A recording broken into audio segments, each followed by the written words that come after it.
নিটের প্রশ্ন ফাঁস, বৃহস্পতিবার ফের শুনানি সুপ্রিম কোর্টে। তার আগে চাঞ্চল্যকর স্বীকারোক্তি পেপার ফাঁসের মাস্টার মাইন্ড অমিত আনন্দের।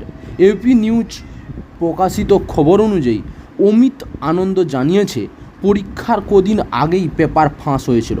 আগেও সে প্রশ্ন ফাঁস করেছে বলে জানিয়েছে। অমিত আনন্দ জানিয়েছে, পরীক্ষার একদিন আগে ছাত্রছাত্রীদের প্রশ্ন ও উত্তর দেওয়া হয়। সারা রাত ধরে তাদের দিয়ে মুখস্থও করানো হয়। প্রশ্ন ফাঁসের বিনিময়ে ছাত্রছাত্রীদের কাছ থেকে নেওয়া হয় লক্ষ লক্ষ টাকা, জানিয়েছে সে। আর পরিমাণ 30 থেকে 32 লক্ষ টাকা। অমিত আনন্দ স্বীকারোক্তি বলেছে, পুলিশ তার ফ্ল্যাট থেকে নিট পরীক্ষার প্রশ্নপত্রের পড়া অংশ এবং উত্তরপত্রও পেয়েছে।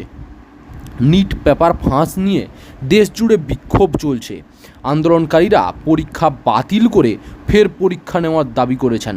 পুলিশ সূত্রে খবর, নিট পেপার ফাঁসের মাস্টার মাইন্ড পাটনায় একটি ফ্ল্যাটে ভাড়া থাকত। ইতিমধ্যেই পাটনার শাস্ত্রীনগর থানায় অমিত আনন্দের বিরুদ্ধে মামলা দায়ের করা হয়েছে। পুলিশের জিজ্ঞাসাবাদে যে পেপার ফাঁসের কথা স্বীকার করেছে। অমিত আনন্দের স্বীকারোক্তি অনুসারে সে মুঙ্গর জেলার বাসিন্দা। বর্তমান পাটনার এজি কলোনির একটি ফ্ল্যাটে ভাড়া নিয়ে থাকত। স্বীকারোক্তিতে সে ছাত্রছাত্রীদের সঙ্গে যোগাযোগ এবং কিভাবে তাদের প্রশ্ন মুখস্থ করাতো তাও জানিয়েছে। বিহার পুলিশের অর্থনৈতিক অপরাধ ইউনিট নিট পেপার ফাঁসের ঘটনায় যাদেরকে গ্রেপ্তার করেছে তাদের একজনের নাম NHAIর পরিদর্শন বাংলোয় রুম বুক করা হয়েছিল।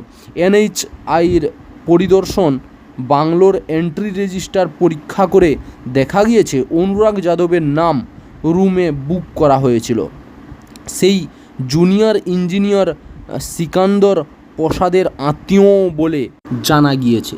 এখান থেকে অভিযুক্তকে সেফ হাউজে নিয়ে গিয়ে প্রশ্নপত্র দেওয়া হয়েছিল। তা পাওয়ার পরে সেই পরীক্ষার্থী উত্তর মুখস্থ করে বলে জানা গিয়েছে। সুপ্রিম কোর্ট আগেই শুনানিতে ন্যাশনাল টেস্টিং এজেন্সিকে কড়া সতর্কবার্তা দিয়েছে। এদিনের শুনানিতে সুপ্রিম কোর্ট কী বলে এখন সেটাই দেখার।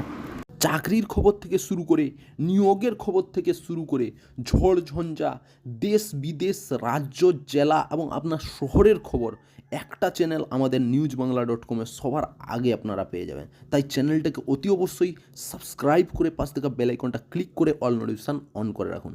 জয় হিন্দ, জয় ভারত।